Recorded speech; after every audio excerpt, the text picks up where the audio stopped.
மாத்தலாம் டீ கடை கதை. வீட்டு தின்ன மேல எத்தனை சூப்பர் கதை. காட்டுல மேட்டுல சுத்துன கலைஞனின் கதை. மூச்சில் இருக்குது உலகின் முதன் மொழி கதை.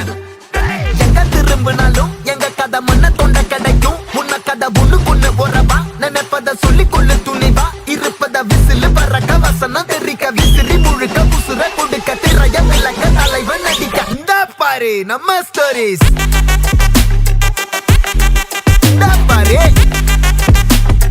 இந்த பாரு நம்ம